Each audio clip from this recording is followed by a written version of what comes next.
Hey parents, you're listening to the Project Parenthood podcast. I'm your host, Dr. Nanika Coor, clinical psychologist and respectful parenting therapist. Each week, I'll introduce you to the same respectful parenting practices that I use to help parents repair and deepen connections with their children.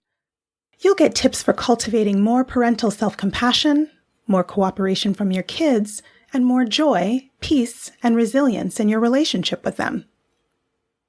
In today's episode, I'm talking about breaking the news to your kids that you're separating or getting divorced.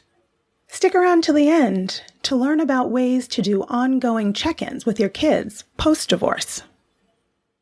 Even if you've never said anything to your kids about your relationship troubles, they can feel the tension and know something's going on.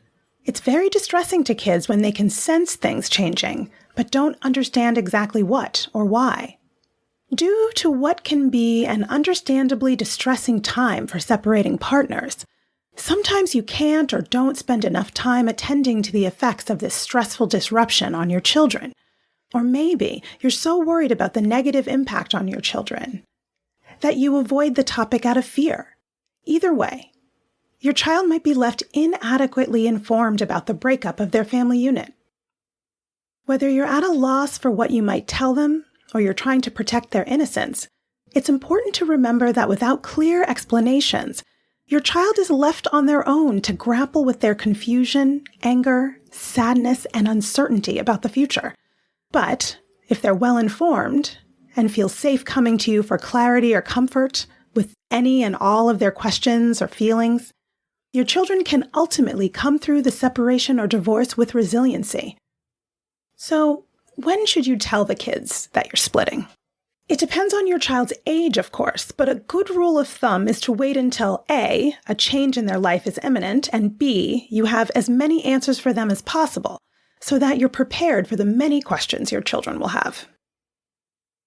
Children under 8 might have more difficulty conceptualizing their life far in the future. For younger children, hold off until you have most of the particulars nailed down, and someone is planning on moving out of the family home or into a different bedroom very soon. The younger the child, the more you want to avoid creating an overly prolonged period of time where the child must anticipate and perhaps worry about a change they can't quite visualize. For older children, you'll want to give more lead time, particularly if a change of their school or neighborhood is involved in the transition. You also don't want your children to find out about your separation from someone other than you. So if you're beginning to tell your community, tell your kids as well. Ideally, tell your children first, then alert your close community, giving them similar information that you've given your kids. So how should you tell them? You're going to want to help them understand that you'll be separating or divorcing, that this is in no way their fault, that reconciliation is impossible, and that you love them, and that fact is never going to change. They need to know what comes next, and what will happen to them in all this, how this separation affect their lives. You also want to let them know that they can ask you anything, and you'll try to give them the answers and address their concerns.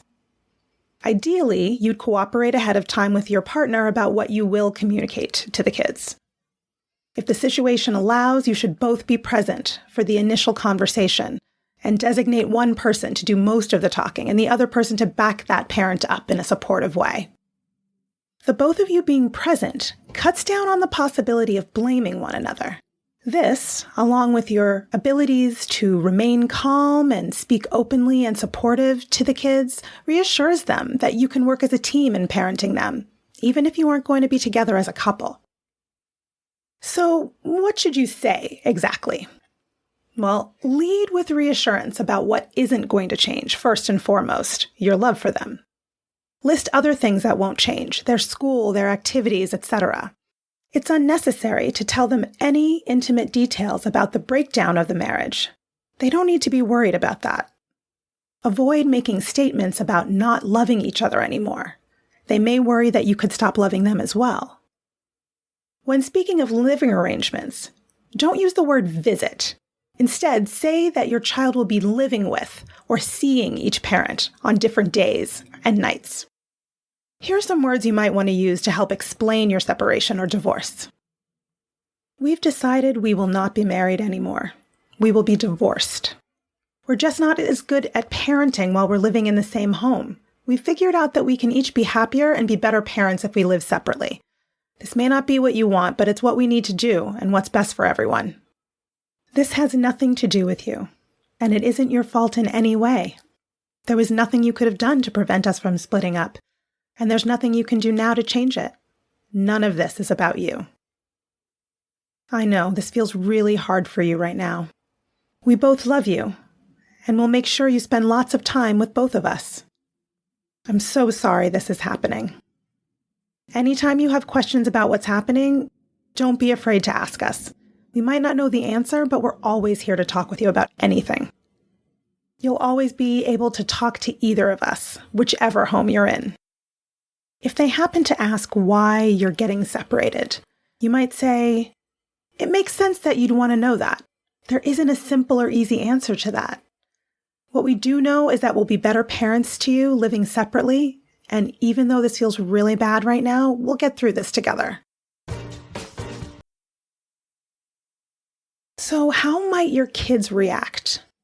Each child will have a unique reaction to the news that their family, as they've known it, is coming to an end. Some will be in shock, denial, or disbelief. Others will be sad, angry, or anxious. Your child's intense emotions or distress can look like, affect, and be affected by many things. You might see changes in your child socially, emotionally, and academically. Grief is a natural reaction for your child to have after hearing that you're separating or divorcing. This is a great loss. Kids can experience a yearning for parents to reunite, to spend more time with the absent parent, or they may feel intense anger or pressure to side with one parent over the other. Although it may be hard to witness, and you may feel the urge to dissuade your child from expressing sadness or anger at this change, allow your child to grieve.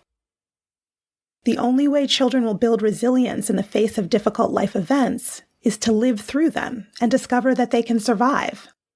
At the same time, hold space for all those feelings and don't leave them to struggle alone with the meaning of this major event. And what if there are more complex issues to navigate? This is a stressful period for your whole family, and your kids won't always see you at your best. If kids see you cry, reassure them that you'll be okay. If you fly off the handle, go back and repair with them later. Remind them that you need to express your feelings as well and that you're getting support for yourself, and then actually do. Sometimes, talks between attorneys and mediation aren't enough to help parents agree on a custody arrangement, and the court becomes involved. This might entail an interview with your child by a mental health professional. Explain this to kids by saying something like, "We're having a hard time deciding which days and nights you should be with each of us.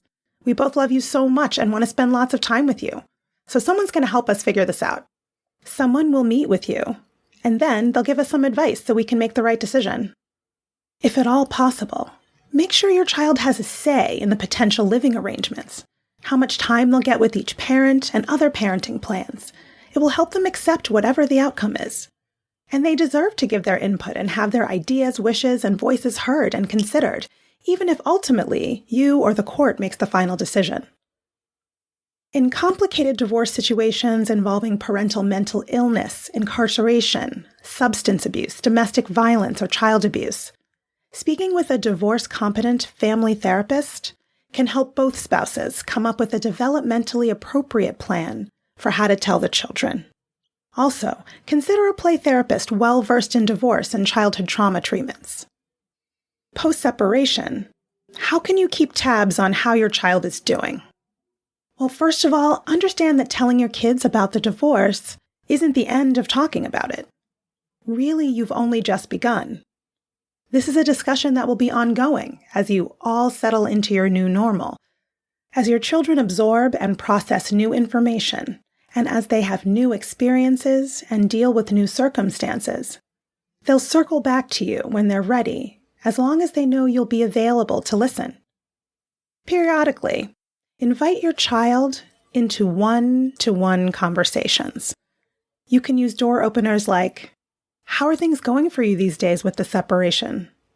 What changes in your schedule or the way we've been doing things would make things easier for you. I'm wondering what advice you might have for us that could be helpful for you. Challenge yourself. If you haven't already, make an appointment to sit down together and plan out what you'll tell the kids about your separation. Agree on a day, time, place to tell the children and put it in the calendar. Let me know how it went once you tell them. If your separation or divorce has already occurred, try using one or two of the door openers I mentioned earlier. Did you get some information about your child you didn't know before? Let me know how it goes. Communicating this difficult information together is no easy task, especially when discord between spouses is running high. But ultimately, your child will do best when there's minimal family conflict and they have warm and supportive relationships with both of you. For children who have historically lived with both parents, each of you is important to them, and they need to be able to love you both without feeling that either of you will disapprove. Coping with the strong feelings following your divorce, along with adapting to new logistics, means your kids need to be able to count on you. It takes courage to allow your children to freely ask questions and express their concerns because they might unload blame, anger, or rejection. So get and give yourself the support you need to show them that you are capable, steady, and reliable. It's important that you create a peaceful and supportive atmosphere that makes space for your children's complicated feelings, whatever they are, and however long they go on for. Be intentionally present with them, acknowledge their emotions, and offer physical and emotional comfort when they're upset. Get everyone psychological help when and if they need it. Be gentle with your children and with yourself as you move through this transition. I hope that's helpful. You can contact me via Instagram at BKParents, that's BKPARENTS, or via my email at parenthood@quickanddirtytips.com. If you're feeling alone in your parenting journey, head to my website at brooklynparenttherapy.com, where you can join my newsletter to learn all about upcoming community parent events. I'm Dr. Nanika Coor. Thanks for listening. I'll catch you next week. Project Parenthood is a Quick and Dirty Tips podcast. Thanks to the team. Audio engineer Dan Fireevent, Holly Hutchings, Director of Podcasts, Advertising Operations Specialist Morgan Christensen, Marketing Manager Rebecca Sebastian, and thanks also to our contractor, Matt Hoops.